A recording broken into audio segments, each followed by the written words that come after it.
Welcome, everybody, to the launch of the 2022 Alfa Romeo F1 team Orlen C42.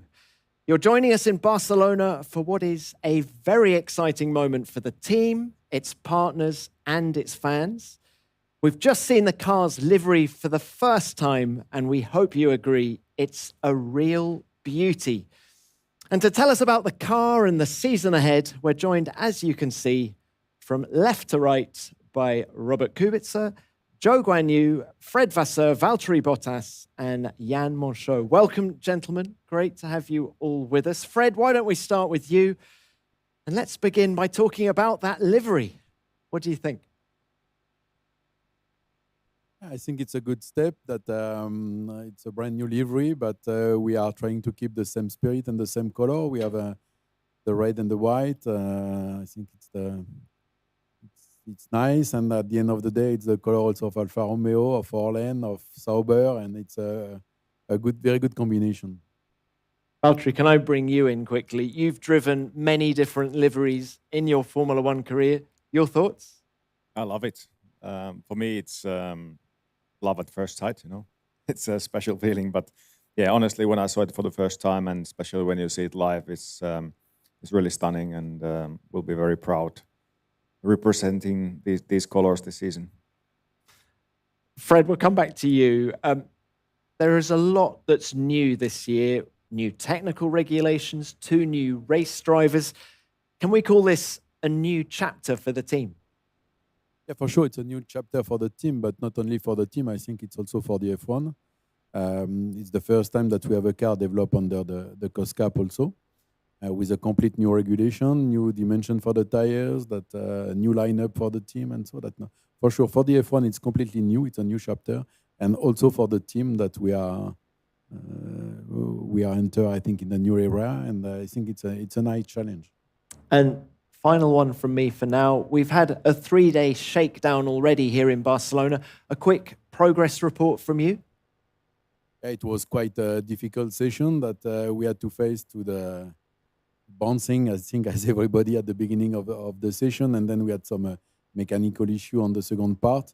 But now we have to think and to be focused on the next one. That we are trying to fix everything for Bahrain, and we can have a look on the future. Thank you, Fred. We'll come back to you in a minute. So, Valtteri, how excited are you by the challenge ahead with this team? I am excited. It's a new challenge for me, and is a new project in a way. And you need a certain mindset for it, and I'm absolutely ready for that in this stage of my career that I've already gained quite a bit of experience. I will for sure give it all I have to make that progress. And yeah, I've enjoyed the first steps of getting to know the team and starting to work together. And obviously, yeah, as we go, we still keep learning about each other, but it has started nicely and I've enjoyed it. There's for sure work to do, and we all acknowledge it. And for me, it is exciting to see what the future brings. As you say, Valtteri, you have lots of experience, 178 starts to your name, 10 Formula One victories. Just tell us a little bit more about how you can use that experience to drive the team forward. It's now the third team I'm racing with. First, obviously, I was with Williams for 4 years and with Mercedes for 5 years. And with both teams, we got some decent results and success, and especially in the last 5 years. So for sure, you know, I've been inside a team that knows how to win, what it really takes in terms of the teamwork, in terms of the machinery and how you work. And I think with the team spirit, I've learned so much that actually, if you can get the spirit up, it really boosts the performance in every area. Of course, I've gathered some technical knowledge as well, and learned a few things about driving along the way. So I try to put all those things in the best use. Thank you, Valtteri. We'll hear from you again in a minute. Now, Zhou, Valtteri loves the livery. Give us your thoughts. Yeah, absolutely loved it. It's a beauty. I like red, obviously, and yeah, red with white combination, and it's the spirit of the team in the past. So keep that, and with a few tweaks on design. So I'm really happy with the delivery. and finally we can use the proper livery on track. It's always exciting. Now, you're about to embark on your first season in Formula One. It must be a very proud moment for you. Yeah, for sure.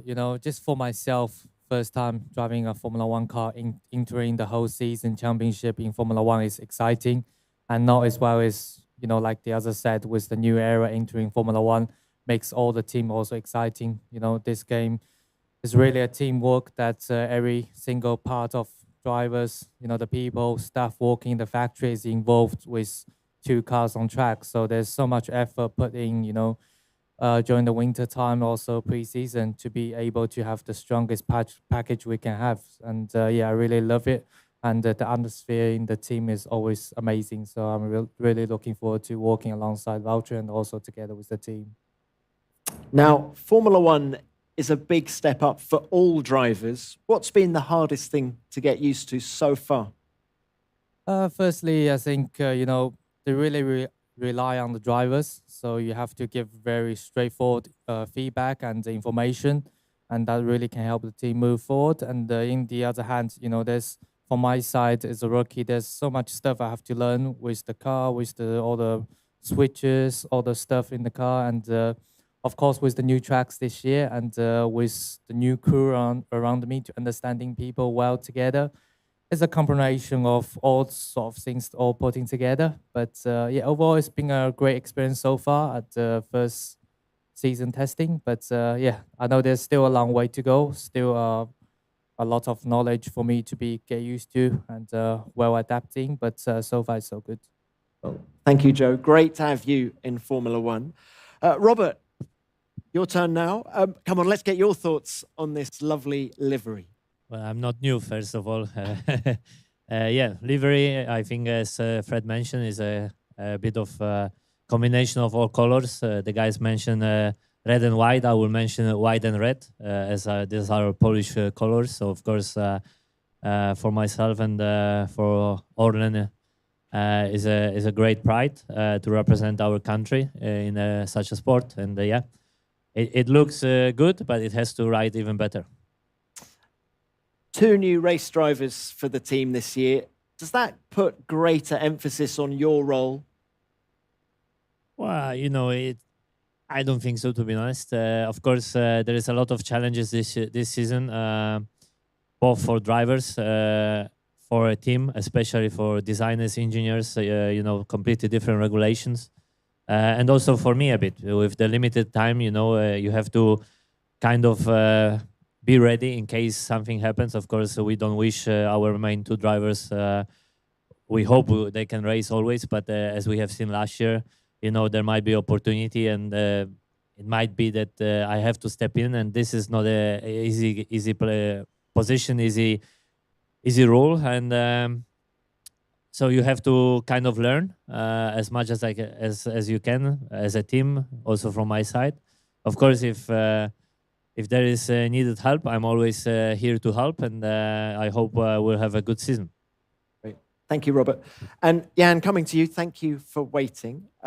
You've been working on these new rules for 3 years. Just how special is it to see the car now in its final livery? It's a huge contempt. Said 3 years. We had a break in 2020 because of COVID, obviously. So the last 12 to 15 months have been extremely intense, with a lot of challenge for our team. But the girls and ladies at home, the 500 and plus people working on the car and the project have delivered an awesome product, and we are very, very proud and quite excited to get the season started and see where we will be standing. Now, you've been in Formula One for more than 20 years. You've seen a lot of new cars in that time. How proud are you of the C42? It will depend on the results, but I think as an engineer, every year the new car is our nicest car. So it's I'm particularly proud of that car, but more because of the the challenges has been, because it has been the biggest regulation change at least I can remember in F1. And when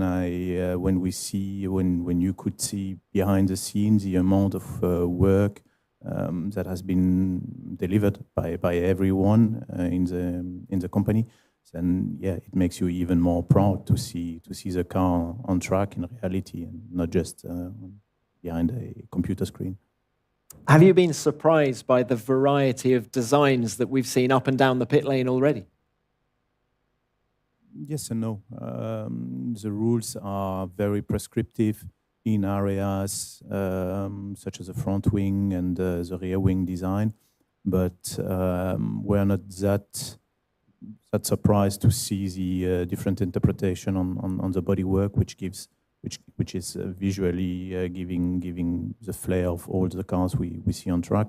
So it's quite interesting to see what some of our competitors have come up with, and we are certainly going to look very closely at some interesting solutions. Thank you, Jan. Thank you to all five of you.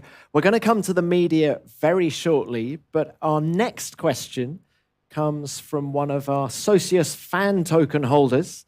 It's from Ivan Puyo, and he asks to Valtteri and to Zhou, what are the main areas of improvement that the new car will have?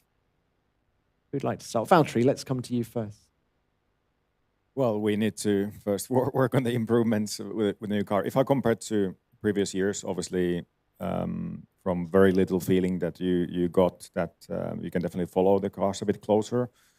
We will see in the first race if that is going to actually provide better racing, more wheel-to-wheel action. I really hope so, and for now, I'm hopeful that's going to be the case. But other than that, it's with the new car, with the mileage we've had, the biggest improvements are going to come step by step. We need to first understand the car still more, how to set it up, still learn about the new tires. It's fine details here and there. Zhou? Yeah, I mean, Valtteri covered quite a lot, mainly from my side, of course, with the limited experience from the past and a bit of changing with the driving style, because not just the new car with the 18-inch wheel tires, of course, you have to adapting from that. And yeah, it seems to be like in terms of the car feeling, it's very similar, but a bit easier to following, of course. And hopefully that's, can see more exciting races like, we have in Formula 2, and that are always entertaining for the fans watching. And apart from that, I think as a team, there's still, a long way to go, and we will always keep working and keep improving the car. But it's too early to say exactly, what the car changes or difference from the past, but yeah, we just keep walking the way we are now. And yeah. Okay, thank you, guys. Let's go to the media now on the video conference. And Dieter Renkin, please. I think you have our first question. Dieter. And then a sort of side question to the two drivers, please. One of the features of the new aero regulations is obviously ground effects. And one of the side effects of that is this bouncing or porpoising. Is that a safety issue? Is it purely a technical issue which can be resolved? And above all, is it possibly a reliability issue? Okay, Valtteri. It's definitely, it seems like it's a bit of a challenge for every team. For now, I don't think it's a safety issue. I think it's just the way that the aero of the car works, and obviously, yeah, it's a fact that the lower you go with the car, the more you have downforce, and if you find a way to have a good ride in the car, being able to run it low, you might gain some performance, but obviously in some places with the cost of the ride itself, especially in high speeds and over the bumps. So it's quite interesting new philosophy on the aero side of the car, and I don't think it's going to be like a big concern. And as a team, like we need to work around it, and we need to make sure that the car is reliable enough for these regulations. And same case for every team. And I think now it's a big talking point, but I would imagine, as long as the season starts going, teams are understanding more and more, it's going to be less of an issue and less of a talking point. Zhou, how uncomfortable is it when the car is doing this porpoising effect?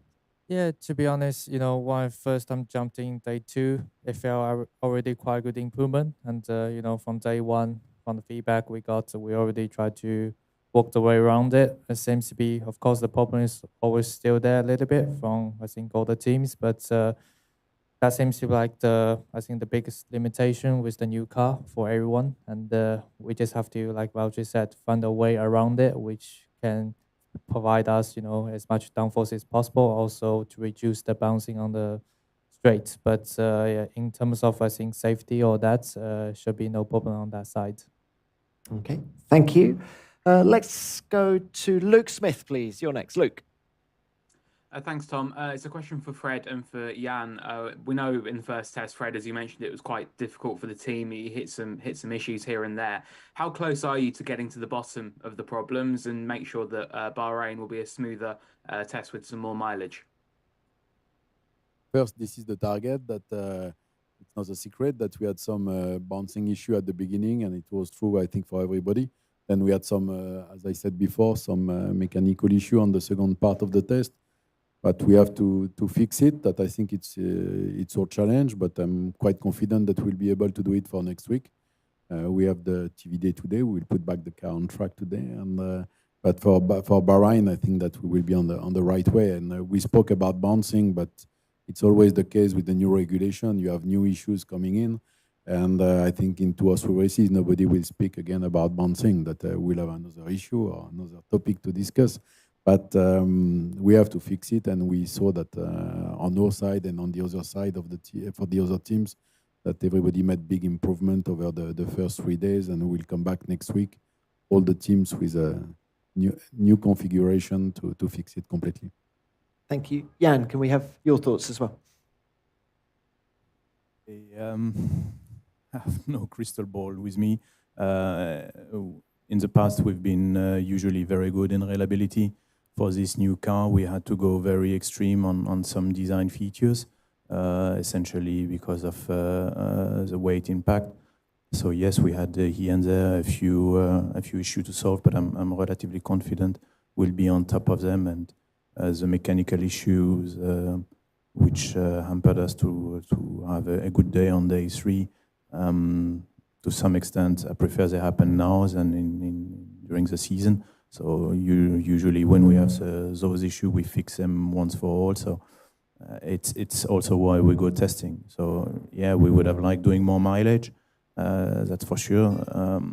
But it's as it is. We can't change that. We need to go home now tonight and have a little bit more than a week and a half to fix quite a few things, and hopefully then TO2 will be a lot smoother for all of us. But I'm generally confident. Thank you. We'll go to an email question now that's come in from Frankie Mao at Formula Vision in China. Zhou, it's to you.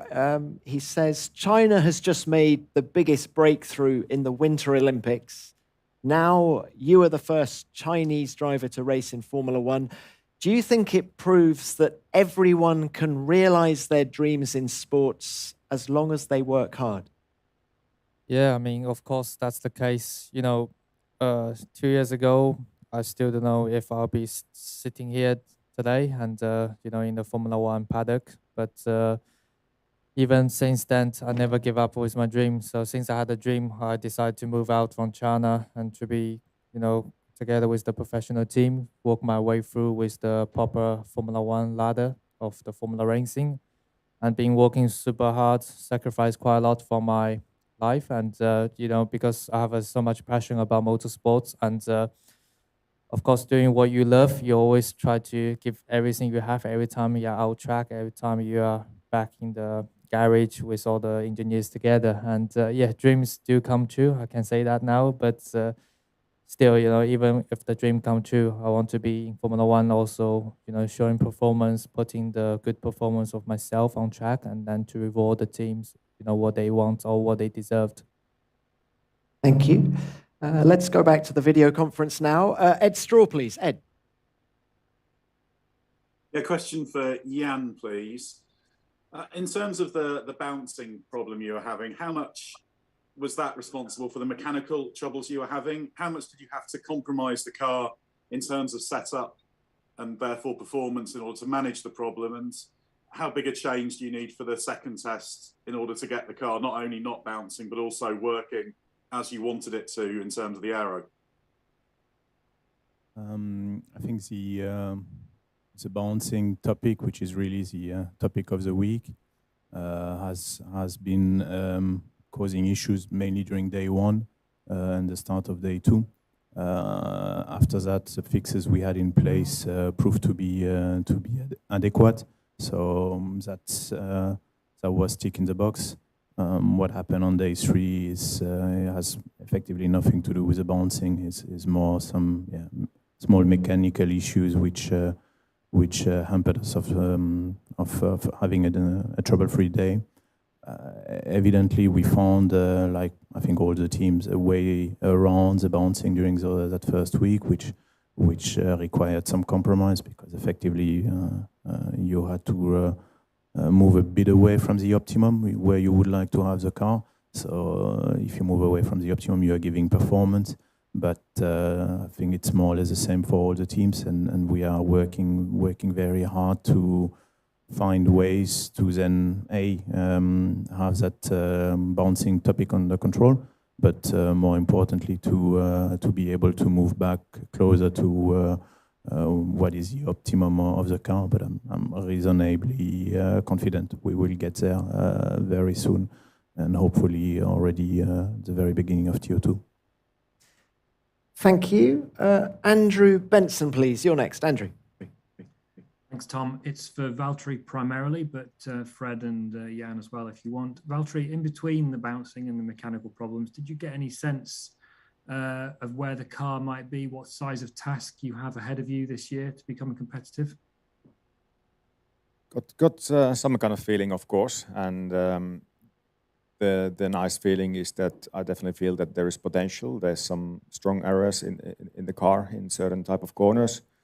But also, of course, immediately noticed points to work on with the balance, with some of the behavior, but nothing that we shouldn't be able to fix. So yeah, it feels like we are still in very early stages of actually discovering the car. For me, it was quite limited running that we had, only with 2 different tie compounds, only with quite a very few setup changes, so there's still so much more to discover. So that's why we are really aiming to work hard between the test and hopefully get a bit better understanding in Bahrain. But there's work to do. I'm not saying anything against that, but also I feel like there is potential in this package, and I'm looking forward to discover more about it with the team. Thank you, Valtteri. Time is short, so we're going to go straight on to our next question. Adam, please. Adam Cooper. Hi, this one's for Valtteri, really. Can you talk a bit more about the following? Did you have much chance to follow other cars? Some drivers have said that there's a reduced slipstream effect, so even if you get close, it's going to be hard to complete a passing move. Get that much experience on that. I didn't get super close to other car, but only thing I could feel that once I was like maybe 4 seconds away in the previous generation of cars, you would already feel a deficit in the corners, and you could feel kind of tiny bit of turbulent air. But in that distance with the new cars, it definitely felt like less effect. But that's pretty much as close as I got. But I did chat with some other drivers. They say they got close. They said they had less slipstream effect, but we'll see. We'll find out in Bahrain. But also, I think it's an important point that the DRS effect is bigger this year because of the wider wing. So maybe that will compensate the small loss of the slipstream. Thank you. Now, as you can see, Zhou has had to leave us because we have a busy filming day here in Barcelona. But we can continue with the other 4 guys for a bit longer. And Scott, please. Scott Mitchell, you're next. Thank you. It's a question for Valtteri, please. Valtteri, you've talked before about what you learned from your time at Mercedes and alongside Lewis that will help you, be a leader in this team. I just wondered, for you as a driver, you've also talked about missing that tiny last little bit up alongside Lewis. Do you think that being in this environment, being a team leader, will raise your game as a driver, make you a better driver? I absolutely feel that I have still, so much to do to get better, and so much more to give to this sport. As a driver, I think you never stop learning as long as you want to. So, of course, I'm always looking at areas that I can be better, and it truly feels like now I can just, be the best version of myself instead of trying to be, something else and trying too hard. So, but in the end, it's going to be a team effort, and I don't, see me as the only leader of the team. We're in this together. That is the feeling, and of course I can guide the way they go if I feel like I have experiences from the past. But in the end, we're in this together with Guanyu and with the whole team and with Robert as well. So yeah, but for now it's been nice atmosphere, and I'm more than happy to be here. And again, I want to thank the team for this opportunity.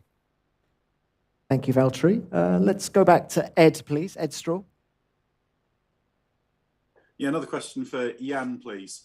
In terms of the porpoising and the bouncing, was it worse than you anticipated, or were you prepared for that, given it is difficult to simulate it before you run the car? And in terms of the solutions, is it going to be a question of permanently running the car that bit higher than you intended, or are there ways, aero-wise, to get it more under control and prevent any stalling problems? To be fully transparent and honest, we didn't expect or we didn't anticipate that. We had discussed, let's say, during the last months about those kind of phenomenon that could happen, but since none of our tools, wind tunnel and other simulation tools, were somehow giving a hint of it, we were a bit taken aback, which I think has been the case for probably all the teams or most of the teams. In itself, we are, I would suspect, I don't know, that we are going to get that under control with some modification on mainly on the floor that will allow us to get a bit closer to our optimum. But with the current state of the rules, would also expect that we will have to settle slightly higher than we all thought at the beginning. So the question will be how much higher. Is it 3-5 millimeter, or is it 20? I hope it's going to be 5, because then the rework on the car will be less. But we'll see. We can have a chat in a month's time or so, and then I will be able to give you better, more precise answer. Thank you, Jan. We have time for one more question, and let's go back to Dieter, please. Dieter Renken. Thank you, Tom. Fred, your team seems to have been adding sponsors almost on a daily basis recently. It's not unique. Other teams have also suddenly ramped up their sponsor portfolios. What do you think this is a result of, this sudden increase in interest in Formula One commercially?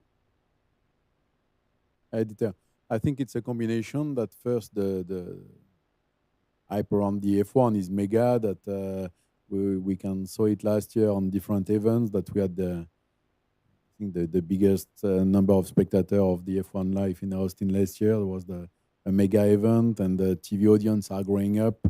And I think that we are very, very attractive as a sport, more and more, and as a team also, because that we have ambitions. I think that we are building up a strong project with new sponsors coming in, and yeah, it's a great feeling to. Sorry if we bother you with the press release, but it's a great feeling to have new sponsor joining the team every day. Lots of new sponsors, exciting times ahead. We're going to have to leave it there. Thank you to all of our panelists. Best of luck for the season ahead. And thank you as well for the media joining us online. And if there are any further questions, please contact the comms team here at Alfa Romeo F1 Team Orlen. Thank you, everybody. Here we go.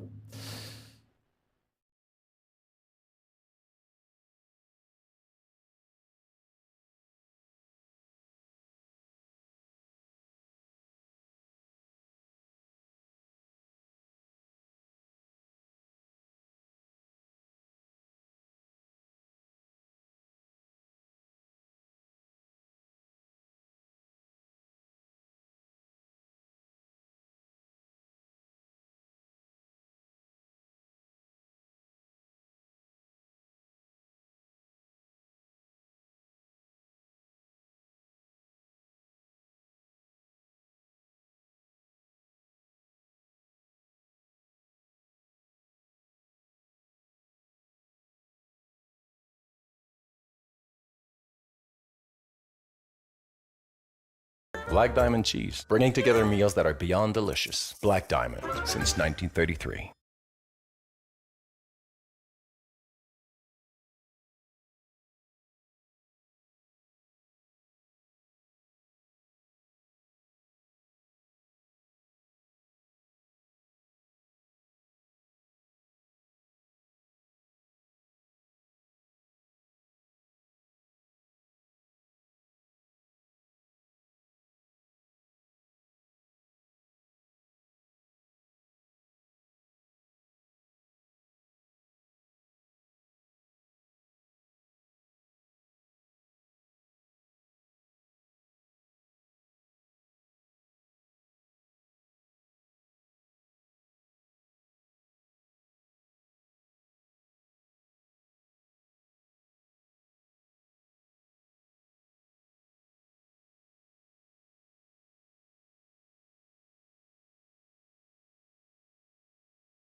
Myślę, że nie ujawnię wielkiej tajemnicy, jeżeli powiem, że prezes Daniel Obajtek patrzy na ten sport nie tylko z biznesowego punktu widzenia, jest także wielkim fanem Formuły 1. Thank you so much for joining us on this very special day. We're in a unique place in the National Theatre in Poland, where we are about to see the new Alfa Romeo Racing Orlen car for the first time. Ladies and gentlemen, Formula One is a pinnacle of technology. but it's also a tasteful design. We can say work of art. So let's stay in this artistic atmosphere with the masterpieces of Frédéric Chopin and Giacomo Puccini.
Thank you so much. That was so beautiful, absolutely spectacular and really, really emotional. And I know for a fact that this is a very emotional day for our guests as well.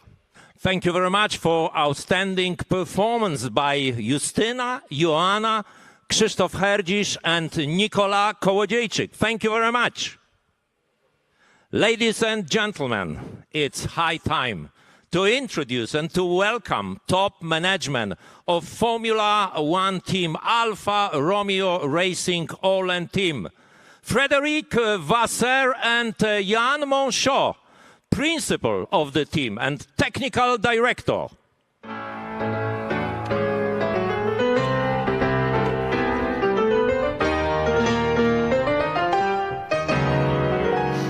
Hello. Hello, gentlemen. Frédéric, the beginning of the new season always comes with great expectations. So tell us more about your emotions right now. Yeah, first of all, I would like to send a big thank you to Orlen and to Mr. Obacek to welcome us on stage today. It's a unique opportunity for the team to launch the car, and it's a unique place. Thank you. For sure, the expectations are always very high, that it's an exciting journey for the team, for all the teams when you are at the launch of the new car. And but now the expectation, it's getting better and better, and that we will see in 2 weeks' time now in Bahrain where we are exactly. Jan, it was a very, very short time considering unique circumstances to prepare a new car. Could you let us some words how it worked, how you do it? So last year was a bit of a special year. We returned after 9 weeks of exceptional break with a brand new regulation. And not only did the FIA change some technical aspects that meant a lot of performance loss for us and forced us to recover as much as we could, but also a very important decision was made with respect to the amount of things you could change on the car, especially on the heavy, cost-intensive elements. So when we returned, we had to get used to these new rules, and we spent quite some time trying to figure out where are we going to invest our resources on, because compared to a standard season, we wouldn't be redoing the entire new car. So a lot of parts actually are common to the predecessor, and it was an exercise to find out for us where do we invest our token to maximize the return on investment. And then from that point onwards, the development has been quite classic, to some extent even a bit simpler compared to other years, because we were not allowed to start working on the 2022 car. So all our resources were then focused on the actual car you will soon see. Frederick, could you tell us a bit more about goals for the team? I already know that you don't like to put the exact number on it. No, I think the most important for a racing team is to try to always improve. To put a goal is sometimes a limitation, and I think honestly that we want to improve, that all the team is motivated by the same target, and we have to, step by step, to come back at the top of the midfield. But we know that it's a long path, but we are working on it, and we are improving step by step. Jan, a very short time to build a new car, to build your new Challenger. But